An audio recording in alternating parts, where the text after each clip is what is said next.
Hello viewers, ఈరోజు మరో కొత్త టాపిక్ తోటి మీ ముందుకు వచ్చాను. నేను ఈరోజు సప్లై చెప్పుకుందాం మనం. ఓకే,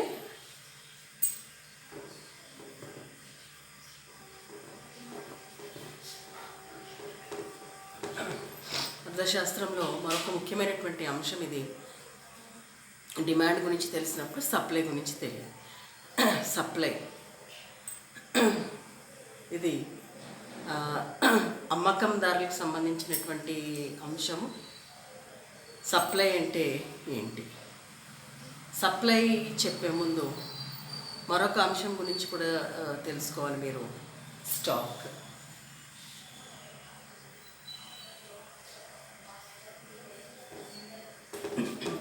సో స్టాక్కు సప్లైకు చిన్న తేడా ఉన్నది. స్టాక్ అంటే ఏంటి అంటే ఉత్పత్తిదారుడు తయారు చేసినటువంటి మొత్తం వస్తురాశిని స్టాక్ అని అనుకుంటే, సప్లై అంటే ఏంటి అంటే ఒక నిర్ణీత ధర వద్ద నిర్ణీత కాలంలో అమ్మకానికి సిద్ధంగా ఉండేటటువంటి వస్తురాశిని సప్లై అంటున్నాం. ఓకే, సాధారణంగా విద్యార్థులు స్టాక్కు సప్లైకు చిన్నపాటి కన్ఫ్యూజన్లో ఉంటారు. స్టాక్ అంటే ఏంటి అంటే అమ్మకందారుడు లేదా ఉత్పత్తిదారుడు తయారు చేసినటువంటి మొత్తం వస్తురాశిని అంతా కూడా మనం కలిపి చూస్తే దాన్ని స్టాక్ అని అనుకుంటే టోటల్ ప్రొడక్షన్ అన్నమాట, టోటల్ స్టాక్ అంట. కానీ అదంతా కూడా అమ్మడానికి సిద్ధపడితే okay, stock may be equal to supply. కానీ కొన్ని సందర్భాల్లో కొంత మాత్రమే అమ్మడానికి సిద్ధపడతాడు. అనేక కారణాలు ఉన్నాయి. కొంత మాత్రమే ఎందుకు అమ్మడానికి సిద్ధపడతాడు అనేది తీసుకున్నప్పుడు అనేక అంశాలు వస్తూ ఉంటాయి. అయితే ఇక్కడ ఏంటి అంటే మొత్తం వస్తురాశిలో అమ్మకానికి సిద్ధంగా ఉండేటటువంటి వస్తురాశిని సప్లైగా చెప్పచ్చు. సో మొత్తం వస్తురాశి స్టాక్ అయితే ఒక నిర్ణీత ధర వద్ద నిర్ణీత కాలంలో అమ్మకానికి సిద్ధంగా ఉండేటటువంటి వస్తురాశి సప్లై అవుతుంది. ఉదాహరణకు స్టాక్ సే ఒక 1000 మిలియన్ టన్నులు ఉన్నారు. Some production, say production of X అనే వస్తువు యొక్క ఉత్పత్తి, మొత్తం ఉత్పత్తి ఎంత అంటే 1000 మిలియన్ టన్నులు. మొత్తం ఉత్పత్తి ఎంత అయింది ఒక కాలంలో అంటే 1000 మిలియన్ టన్నులు. అది స్టాక్ అవుతుంది. ఓకే, సరే, ధర సరిగ్గా లేదని, ఆశాజనకంగా లేదని, ఆయనకి ఆ ధర వద్ద అమ్మడానికి సిద్ధంగా మొత్తం కూడా అమ్మడానికి సిద్ధంగా ఉండకపోవచ్చు. కాబట్టి కొంత మాత్రమే ఆయన అమ్మడానికి సిద్ధపడతాడు. సే ఒక 50 మిలియన్ టన్నులు మార్కెట్లోకి తీసుకొచ్చి అంటే ఒక నిర్ణీత కాలంలో నిర్ణీత ధర వద్ద ఆయనకి ఇష్టం లేకపోయినా కూడా కొంత అమ్మడానికి సిద్ధపడుతున్నాడు అనుకోండి. ఒక 50 మిలియన్ టన్నులు అమ్మడానికి సిద్ధపడుతుంటే 1000 మిలియన్ టన్నులోంచి ఇది ఏమవుతుంది? ఇది సప్లై అవుతుంది. ఓకే, స్టాక్ అంటే మొత్తం వస్తురాశి అని అనుకున్నప్పుడు ఒక నిర్ణీత ధర వద్ద నిర్ణీత కాలంలో అమ్మడానికి, మార్కెట్లో అమ్మడానికి సిద్ధంగా ఉండేటటువంటి వస్తురాశిని సప్లైగా చెప్పవచ్చు. సో ఇది అమ్మకందారునికి సంబంధించినటువంటిది. మరి సప్లై గురించి చెప్పుకుంటున్నప్పుడు సప్లైని ప్రభావితం చేసేటటువంటి అంశాలు అంటే ఒక వస్తువు యొక్క సప్లైని ప్రభావితం చేసేటటువంటి అంశాలు లేదా the factors determining supply of product ఏంటో చెప్పుకుందాం మనం.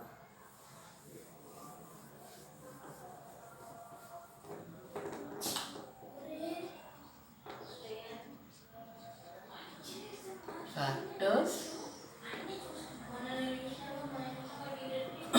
Determining supply of a commodity. ఒక వస్తువు యొక్క సప్లై దేనిపై ఆధారపడుతుంది లేదా ఒక వస్తువు యొక్క సప్లైని ప్రభావితం చేసేటటువంటి అంశాలు ఏంటి? అనేక అంశాలు ఉన్నాయి, కానీ క్లుప్తంగా మనం కొన్ని అంశాలను చెప్తున్నాం. ఏంటి అంటే, ఒక సమీకరణం ద్వారా దీన్ని చెప్పొచ్చు. S of x is a function of px, r,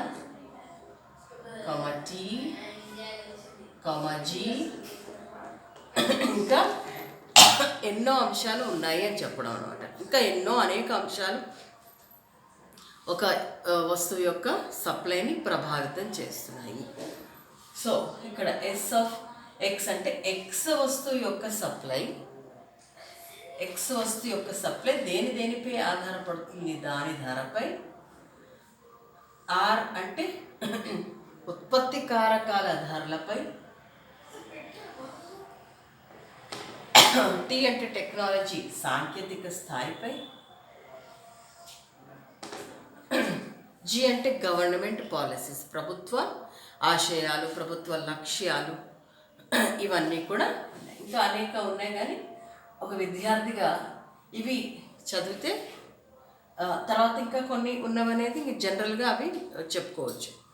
so ఇది ఒక వస్తువు యొక్క సప్లై దేనిపై ఆధారపడుతున్నది అంటే దాని ధరపై. సో పిఎక్స్ అంటే ఏంటంటున్నాం మనము? Price of X. ఆర్ అంటే prices of factors of production.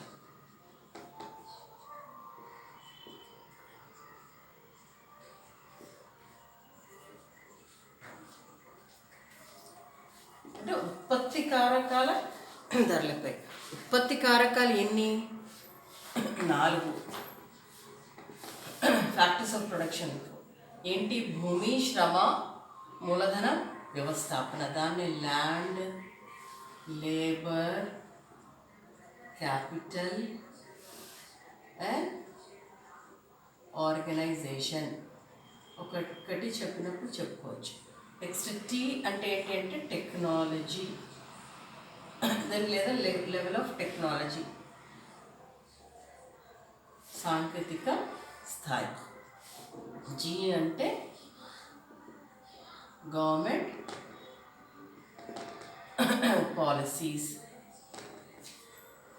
So ఒక వస్తువు యొక్క సప్లై అంటే ఇక్కడ సప్లై అనేది అస్వతంత్ర చలాంకం, ఆధారపడేటటువంటిది, డిపెండెంట్ వేరియబుల్.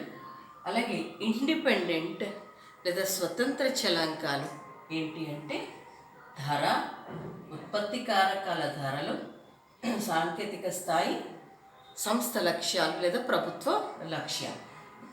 అంటే వీటిలో మార్పు వచ్చినప్పుడు, ఈ అంశాలలో మార్పు వచ్చినప్పుడు ప్రతిస్పందనగా సప్లై ఎలా మారుతుంది అనేది సప్లై గురించి చెప్పేటటువంటిది అన్నమాట. అయితే మనం ఎప్పుడు చెప్పుకుంటూ ఉంటాం, సూక్ష్మ అధ్యయనంలో భాగంగా ఒక్కొక్క అంశాన్ని మనం విడదీసి చెప్తాం. అంటే ఒక వస్తువు యొక్క సప్లై దాని ధరపై ఎలా ఆధారపడుతుంది, ఒక వస్తువు యొక్క సప్లై ఓకే ఇది వదిలేసేసి ఈ రెండిట్టు, తర్వాత ఈ రెండింటిని వదిలేసేసి ఇలాగా. అంటే సెటిరస్ పారిబస్ మిగతా అంశాలన్నీ కూడా స్థిరంగా ఉన్నాయని మనం ఊహించుకుంటూ కేవలం ఒక్కొక్క అంశాన్ని విడగొట్టి విడిగా అధ్యయనం ఓకే చేసేటటువంటి ప్రక్రియలోకి వెళదాం మనం.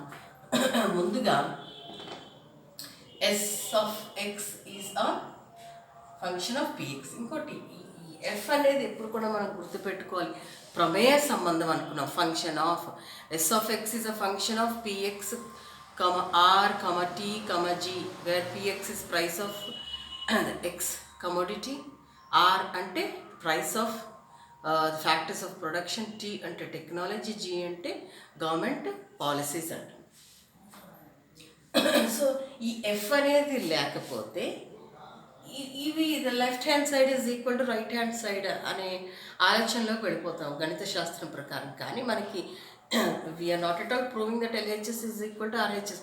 మనం ఏమన్నాము, లెఫ్ట్ హ్యాండ్ సైడ్ అంటే supply of X is a function of, అంటే ఒక వస్తువు యొక్క సప్లై కొన్ని అంశాలపై ఎలా ఆధారపడుతుంది, ఎలా ప్రభావితం చెందుతుంది అని చెప్పడానికి మనకి ఇది ముఖ్యమైనది. Function of, there is a relationship, S of X depends on price in some way, టెక్నాలజీపై, ప్రభుత్వ లక్ష్యాలపై, ఆశయాలపై, ఇలా ఒక్కొక్క దానిపైన ఒక్కొక్క అంశం పైన ఎలా ఆధారపడుతుంది అని చెప్పటానికి, ఒక సంబంధం ఉన్నది అని చెప్పడానికి మనం ఎఫ్ అనే దాన్ని ఎప్పుడు కూడా మర్చిపోకూడదు. సో ఇక్కడ S of X is a function of PX అంటే, ఇప్పుడు ఒక వస్తువు యొక్క, అంటే ఎక్స్ వస్తువు యొక్క సప్లైకు మరియు ఎక్స్ వస్తువు యొక్క ధరకు మధ్య సంబంధం చూద్దాం. ఈ రెండింటిని సంబంధం చూసినప్పుడు దీన్ని ఏమని చెప్పొచ్చు అంటే సప్లై సూత్రం లేదా లా ఆఫ్ సప్లైగా కూడా చెప్పొచ్చు. సప్లై సూత్రం ఎలాంటి సంబంధం ఉన్నది, సాధారణంగా గుర్తుపెట్టుకోండి, సాధారణంగా ధర పెరిగినప్పుడు సప్లై పెరుగుతుంది, ధర తగ్గినప్పుడు సప్లై తగ్గుతుంది. అంటే రెండిటికి మధ్య అనులోమ సంబంధం, there is a direct relationship between price of a commodity and supply of that commodity. Direct relationship ఉందంటున్నాం. ధర పెరిగితే సప్లై పెరుగుతుంది, ధర తగ్గితే సప్లై తగ్గుతుంది. ఓకే, మరి ఎందుకు ఇలాగా అనులోమ సంబంధం ఉన్నది అంటే, సేపు మనము అమ్మకందారులుగా మనల్ని ఊహించుకుందాం. ఓకే, వస్తువులు తయారు చేసి మార్కెట్కి వచ్చేటటువంటి ప్రక్రియలో ఎన్ని దశలు ఉన్నాయో, మార్కెట్ దశలను దాటుకుంటూ అమ్మకందారుడు వస్తువులను మార్కెట్కు తీసుకొస్తాడు. అంటే మరి ఈ దశలన్నీ ఒకసారి మనం గుర్తు చేసుకుంటే, ముడి సరుకులు కొనుగోలు చేయటం, ఎందుకంటే బేసిక్స్ ఆఫ్ ఎకనామిక్స్లో ఉంటుంది, ఉత్పత్తి అంటే ఏమంటారు, నూతన సృష్టి కాదు. అంటే ఏదో ఇట్లా మ్యాజిక్ చేసేసి మనం వస్తువులు తయారు చేయము. ముడి సరుకులకు ఒక రూపం ఇచ్చి వస్తువులను తయారు చేసేటటువంటి ప్రక్రియ భాగాన్ని ఉత్పత్తి అంటున్నాం. ఆల్ ఆఫ్ అ సడన్ ఉత్పత్తులు జరగవు వస్తువులు కావాలి అంటే. సో ఒక వస్తువులు తయారు చేసేటటువంటి క్రమంలో ముడి సరుకు కొనుగోలు చేయటం, అలాగే ఆ ముడి సరుకును ఒక వస్తు రూపంలోకి ఒక ప్రయోజనం చేకూర్చేటట్టుగా మార్చేటటువంటి దశలో 4 ఉత్పత్తి కారకాల అవసరం, ఎక్కడొకక్కడ ఉపయోగం మనకి అవసరం అనేది ఏర్పడుతూనే ఉంటుంది. అంటే భూమి, శ్రమ, మూలధనం, వ్యవస్థాపన, 4 కారకాల్లో ఖచ్చితంగా కొన్ని కారకాలు అనేది ఏ వస్తువు తయారులోనైనా అవసరమే ఉంటాయి. సో ముడి సరుకులు కొనుగోలు, తర్వాత ఉత్పత్తి కారకాల అవసరము, దాంతోపాటు వస్తువులు తయారు చేయడానికి ఒక స్థలము, ఒక ఫ్యాక్టరీ, ఒకవేళ పంట అనుకోండి, వ్యవసాయం అనుకోండి, ఒక భూమి. సో ఇట్లా వస్తువులు తయారు అంతా కూడా అయిపోయాక దాన్ని చక్కగా మళ్ళీ ఒక దగ్గర చేర్చటం, అసెంబ్లింగు, దాన్ని మళ్ళీ గ్రేడింగు, అంతా నీట్గా వస్తు రూపంలో పెట్టడం, దాని తర్వాత వినియోగదారుని ఆకర్షించుకునేటట్లుగా దాన్ని చక్కగా ప్యాకింగ్ చేయటం, మళ్ళా వినియోగదారుడు నేరుగా దగ్గరికి అందుబాటులోకి తెచ్చేటట్టుగా రవాణా సౌకర్యాలు ఉపయోగించుకుని ఉత్పత్తి చేసే స్థలం దగ్గర నుంచి వినియోగదారుడి దగ్గరకు ఉండే స్థలం వరకు చేర్చటం, అక్కడ ట్రాన్స్పోర్ట్ ఖర్చులు అవసరం ఉంటుంది. అలాగే వినియోగదారుడికి వస్తువును ఆకర్షించే విధంగా ఉత్పత్తిదారుడు తన సరుకునే కొనుక్కోవాలి అనేటట్లుగా వినియోగదారుని ఆకర్షించాలంటే ఖచ్చితంగా ప్రకటనలు చేయాలి, అడ్వర్టైజ్మెంట్లు చేయాలి. సో ఇన్ని మార్కెట్ దశలను దాటుకుని, అంటే ఒక ముడి సరుకు తర్వాత అంతిమ వస్తువుగా మారేటటువంటి క్రమంలో ఉత్పత్తిదారుడు ఎంతో ఖర్చు చేయాల్సినటువంటి అవసరం ఉంటుంది, ఎంతో ప్రయాసంతో పడేటటువంటి అవసరం ఉంటుంది, ఎంతో కష్టపడి వస్తువును ఒక రూపానికి తీసుకొచ్చేటటువంటి పరిస్థితి ఉంటుంది. మరి ఇంత ఉన్నప్పుడు కాస్ట్ ఆఫ్ ప్రొడక్షన్ అంటున్నాం, మనం ఉత్పత్తి వ్యయం అంటున్నాం. తయారు చేసేటటువంటి క్రమం. తర్వాత అమ్మకం వ్యయం అనేది ఉంటుంది, సెల్లింగ్ కాస్ట్ అంటారు. అంటే వస్తువు తయారైపోయాక కూడా ఖర్చు చేయాల్సినటువంటి పరిస్థితి. మరి ఈ cost of production, selling cost ఇవన్నీ అన్నీ చూసుకున్నప్పుడు ఎక్కువ ధరలు వస్తున్నాయి అనుకోండి ఆయన తయారు చేసినటువంటి వస్తువుకు, వినియోగదారుడు విపరీతంగా కొనుక్కోవడానికి ముందుకు వస్తున్నాడు అనుకోండి, ఎంత ధర పెట్టినా కొనుక్కోవడానికి సిద్ధపడుతున్నాడు అనుకోండి, ఖచ్చితంగా సప్లైని పెంచుతాడు. ధర పెరుగుతున్నప్పుడు అమ్మకందారుడు సప్లైని పెంచేస్తాడు. ధర తక్కువ ఉన్నదనుకోండి, ఆయన చూసుకుంటూ ఉంటాడు. ఆయన చేసినటువంటి ఖర్చు, ఉత్పత్తి వ్యయం, అలాగే అమ్మకపు వ్యయము ఇవన్నీ లెక్కలేసుకొని ఒకవేళ ఆ ధర తక్కువగా ఉన్నప్పుడు ఆయనకి లాభాలు రావట్లేదు అనే ఉద్దేశం ఉన్నప్పుడు మొత్తం అమ్మడానికి రెడీ అవ్వడు, ముందుకు రాడు. అంటే కొంత దాచేస్తాడు. రేపు రాబోయే కాలంలో ధరలు పెరిగితే అప్పుడు మనం ఆ సరుకును అమ్మేసుకోవచ్చు అనే ఆలోచన ఉంటుంది. సో ఉత్పత్తిదారుడు ఎక్కువ ధర దగ్గర ఎక్కువ అమ్మడము, ధర తక్కువ ఉన్నప్పుడు తక్కువ అమ్మడానికి వెనకాతల లాజిక్ ఏంటి అంటే, ముందుగా ఖర్చు పెడతాడు ఉత్పత్తిదారుడు. కాస్ట్ ఆఫ్ ప్రొడక్షన్, ఉత్పత్తి వ్యయము, అమ్మకపు వ్యయము, ఓకే, ఫ్యాక్టరీస్ ఆఫ్ ప్రొడక్షన్, ముడి సరుకు కొనుగోలు నుంచి ఎన్ని దశలు ఉన్నాయి అన్ని దశల్లో ఆయన ఖర్చు పెట్టుకుంటూ వచ్చి ఎంత ఖర్చు అయిందో ఒక వ్యయం అనే దానికి ఆయన వచ్చేసాక రాబడి గురించి ఆలోచించేటటువంటి క్రమంలో ఎక్కువ రాబడి వస్తుంది, ఎక్కువ ధర దగ్గర అమ్మితే ఎక్కువ రాబడి వస్తుంది, తక్కువ ధర దగ్గర అమ్మితే తక్కువ రాబడి వస్తుంది అన్నప్పుడు ఆ మార్కెట్లో ఆయన ఉండాలి అంటే, ఆ మార్కెట్లో ఆయన నిలబడాలి అంటే, ఆ మార్కెట్లో ఆయన సరుకును ప్రజలు గుర్తించాలి అంటే, ఆయన మార్కెట్లో కొనసాగాలి అంటే, ఆ మార్కెట్లో ఆయన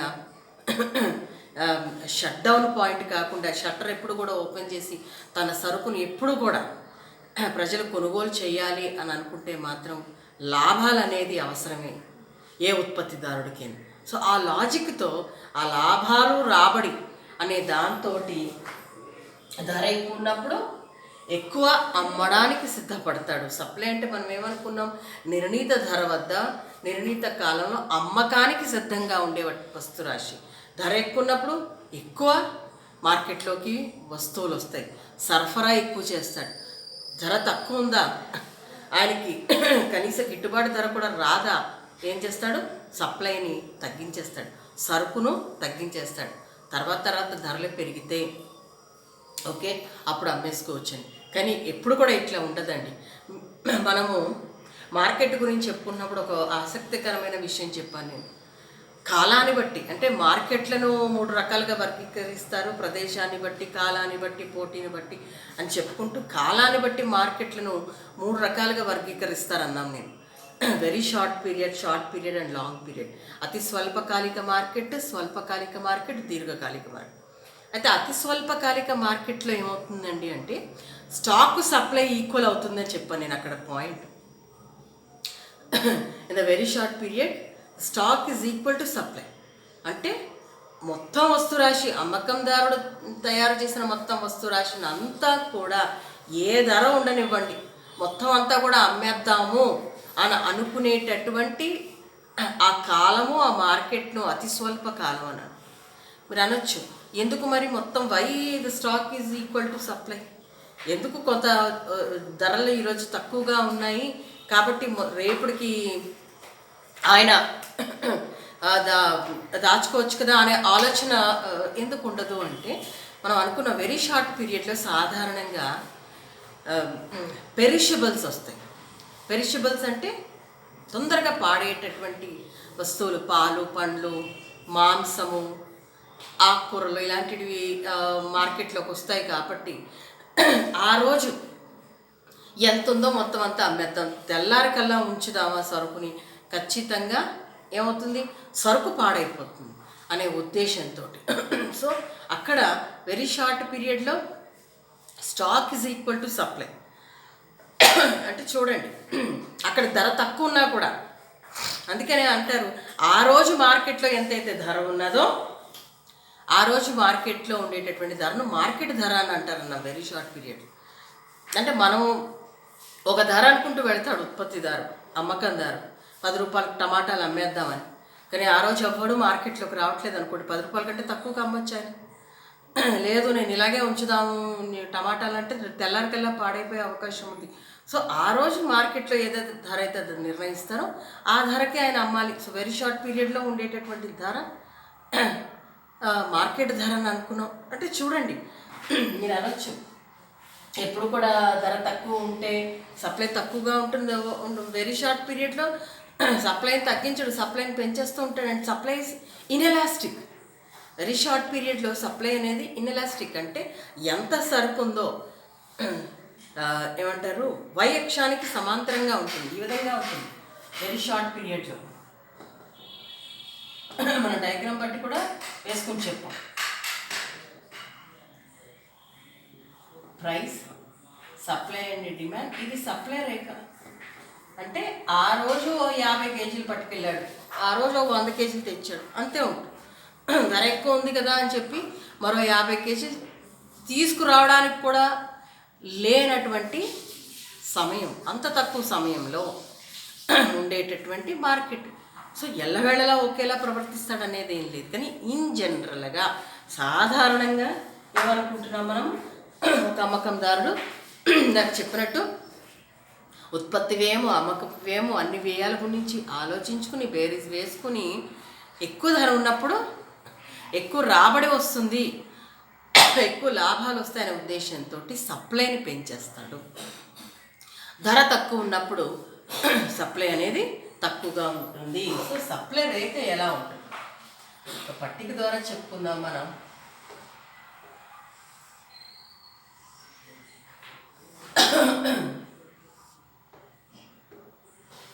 ప్రైస్, సప్లై. ధరలో మార్పు వచ్చినప్పుడు ప్రతిస్పందనగా సప్లైలో మార్పు వస్తుంది అంటున్నాను నేను. ఓకే, సో ధర 10 రూపాయలు అనుకోండి, ఆయన 1 కేజీ అమ్మడానికి సిద్ధపడుతున్నాడు అనుకుందాం. So this is in kgs, ఇది రూపీస్. ధర 20 రూపాయలు అయింది అనుకోండి, ఒక 4 కేజీలు. ధర 30 రూపాయలు అయింది అనుకోండి, కేజీ ధర 30, ఆయన ఏం చేస్తాడు, ఒక 6 కేజీలు, ఓ 8 కేజీలు. ధర 50 రూపాయలు అయిందా, ఓ 10-12 కేజీలు. ధర పెరుగుతూ ఉంటే సప్లైని పెంచుతున్నాడు. ఓకే, సో ఈ విధంగా సప్లై రేఖ ఎలా ఉంటుంది మనం పట్టికి బట్టి చెప్పొచ్చు. ధర పెరుగుతూ ఉంటే సప్లై కూడా పెరుగుతూనే ఉన్నది. ధర తగ్గుతుందా, సప్లై తగ్గుతుంది. కాబట్టి సప్లై రేఖ ధర సప్లై తీసుకున్నప్పుడు ధర ఎక్కువ ధర దగ్గర ఎక్కువ అమ్మడానికి సిద్ధపడతాడు, ధర తక్కువ ఉంటే తక్కువ అమ్మడానికి సిద్ధపడతాడు. సప్లై రేఖ ఎడమ నుంచి కుడికి పైకి వాలి ఉంటుంది. కొన్ని సందర్భాల్లో అసలు ఆయనకి గిట్టుబాటు ధర రాలేనప్పుడు అసలు సప్లై కూడా తీయకపోవచ్చు. సప్లై ఒకవేళ సే 5 రూపీస్ ఉందనుకోండి, he may not takeout the supply. అసలు అమ్మకానికి సిద్ధంగా కూడా ఉండకపోవచ్చు. సో ఒక రకంగా ఆశాజనకంగా ఉన్నప్పుడు మాత్రమే ఆయన సరుకును మార్కెట్లో అమ్మడానికి సిద్ధపడతాడు. సో సప్లై అంటే ఏమనుకుంటున్నాం మనము, ఒక నిర్ణీత ధర వద్ద నిర్ణీత కాలంలో మార్కెట్లో అమ్మకానికి సిద్ధంగా ఉండేటటువంటి వస్తువు రాశిని సప్లై అంటున్నాం. So S of X is a function of PX అని అనుకుంటున్నప్పుడు రెండింటికి అనులోమ సంబంధం ఉన్నది మనకు తెలుస్తూనే ఉన్నది. ధర పెరిగినప్పుడు సప్లై పెరుగుతుంది, అమ్మడానికి సిద్ధంగా ఉంటాడు. ధర తగ్గితే అమ్మడానికి సిద్ధంగా ఉండకపోవచ్చు. ఎక్సెప్షన్స్ అనేవి ప్రతి దాంట్లో ఉంటూనే ఉంటాయి, దీంట్లో కూడా ఉంటూనే ఉంటుంది. సో మనమైతే ఎక్సెప్షన్స్లోకి వెళ్ళాం, కానీ జనరల్గా రెండింటికి మధ్య అనులోమ సంబంధం ఉంటుంది. సాధారణంగా సప్లై రేఖ ఎడమ నుంచి కుడికి పైకి వాలే ఉంటుంది. There is a direct relationship between price of a commodity and supply of a commodity. And the supply curve slopes upwards from left to right. Okay, ఇదొక పాయింట్. అయితే నెక్స్ట్ పాయింట్ చూసుకుందాం మనం.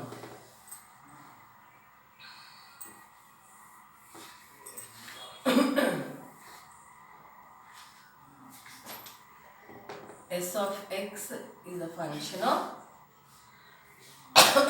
R. అంటే ఇందాక చెప్పినట్లు ఉత్పత్తి కారకాల ధరలకు, ఒక వస్తువు యొక్క సప్లైకు ఉత్పత్తి కారకాల ధరలకు మధ్య ఉండేటటువంటి సంబంధాన్ని మన S of X is a function of R అంటారు. ఓకే, మరి ఉత్పత్తి కారకాల ధరలు అంటే ఏమిటి? ఉత్పత్తి కారకాలు అంటే ఇందాక చెప్పినట్టు నేను 4 ఫ్యాక్టర్స్ ఆఫ్ ప్రొడక్షన్ ఉన్నాయి.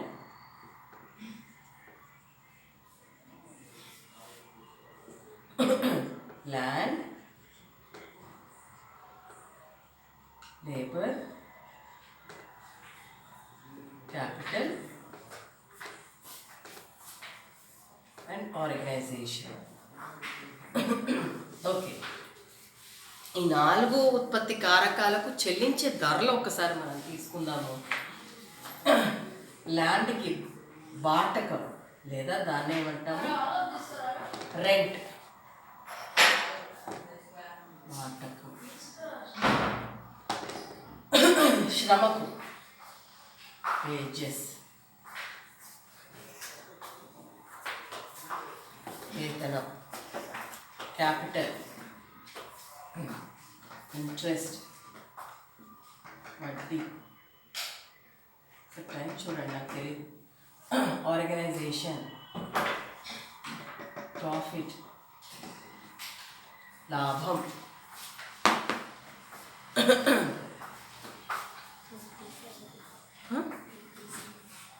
అయితే ఉత్పత్తి కారకాలకు చెల్లించే ధరకు ఒక వస్తువు యొక్క సప్లైకు మధ్య ఏమిటి సంబంధం అని అనుకోవచ్చు.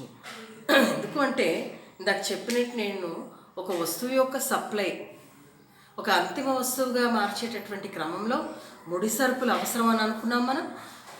ముడి సరుకులు, దాంతోపాటు ఉత్పత్తి కారకాలు. ఏ వస్తువు తీసుకోండి మీరు, ఈ 4 ఏదో ఒక ఉత్పత్తి కారకం అనేది ఖచ్చితంగా అవసరం అనేది ఏర్పడుతుంది. సో ఈ 4 ఉత్పత్తి కారకాలకు చెల్లించే ధరల బట్టి కూడా ఒక వస్తువు యొక్క సప్లై ఆధారపడి ఉందంటున్నారు. ఎలాగా అంటే ఉత్పత్తిదారుడు బాటకం ఎక్కువ చెల్లించాలి, వేతనాలు ఎక్కువ చెల్లించాలి, వడ్డీ ఎక్కువ చెల్లించాలి. అలాగే ఈ కారకాలకు చెల్లించేటటువంటి ఆ ధరలు కన్క్లూడ్ చేస్తే ధరలు ఎక్కువ ఉన్నప్పుడు, ఎక్కువ అవుతున్నప్పుడు, ఎక్కువ ఖర్చు అవుతున్నప్పుడు అప్పుడు ఏమవుతుంది అంటే ఎక్కువ ఖర్చు అవుతుంది. సో కాస్ట్ ఆఫ్ ప్రొడక్షన్ పెరిగిపోతూ ఉంటుంది. కాబట్టి ఒక్కొక్కసారి తక్కువ వస్తువులను తయారు చేసేటటువంటి పరిస్థితిలో ఉంటాడు. He may not incur so much cost. అంత ఖర్చును ఎట్లా పెట్టాలి? సో ఒక 100 వస్తువులు తయారు చేద్దామని ప్లాన్ వేసుకుని ఖర్చు బాగా ఎక్కువైపోతున్నప్పుడు 100 కంటే తక్కువే ఖర్చు పెడతాడు. తక్కువ వస్తువులు తయారు చేస్తాడు. తక్కువ వస్తువులు తయారు చేస్తాడంటే సప్లై అనేది తక్కువే అవుతుంది. ఓకే, తక్కువ వస్తువులు తయారు చేస్తాడు, మార్కెట్లోకి తక్కువ సరుకులు వస్తాయి. అలా కాకుండా బాటకము, వేతనాలు, వడ్డీ ఇవన్నీ కూడా ఆయనకి చవకగా అందుబాటులోకి వచ్చేస్తున్నాయి అనుకోండి. Cost of production is very very less. చాలా చవకగా ఆయన తన సరుకులను తయారు చేసుకోగలుగుతున్నప్పుడు ఎక్కువ తయారు చేసుకోగలుగుతాడు. మార్కెట్లో ఎక్కువ సరుకులు తయారు చేస్తాడు, ఎక్కువ అమ్మడానికి అవకాశం ఉంటుంది. The quantity will be more. So supply ఎక్కువ ఉంటుందా తక్కువ ఉంటుందా అనే దాన్ని ఏది డిసైడ్ చేస్తుంది అంటే the prices of factors of production. ఈ 4 కారకాలకు చెల్లించేటటువంటి ధరల బట్టి కూడా 4 కారకాలకు చెల్లించే ధరలు ఉత్పత్తిదారుడికి అందుబాటులో ఉన్నప్పుడు ఓకే ఆయన ఏం చేస్తాడు, ఎక్కువ తయారు చేయగలుగుతాడు, సరుకులను ఎక్కువ సప్లై చేయగలుగుతాడు. అలా కాకుండా ఫ్యాక్టర్స్ ఆఫ్ ప్రొడక్షన్ చాలా ఎక్కువ ఖర్చు అవుతున్నప్పుడు తక్కువ సరుకులు తయారు చేస్తాడు, తక్కువ సప్లై అవుతుంది. సో ఈ విధంగా ఆ, ఈ రెండింటిని అంశాలు మనము చెప్పుకోవటం జరిగింది. ఇంకా డీటెయిల్డ్గా చెప్పుకుందాం టెక్నాలజీ మరియు ప్రభుత్వ లక్ష్యాల కోసం. ఓకే, ఆ రెండు కూడా అంటే technology and government policies next క్లాస్లో మనం చెప్పుకుందాం. Thank you.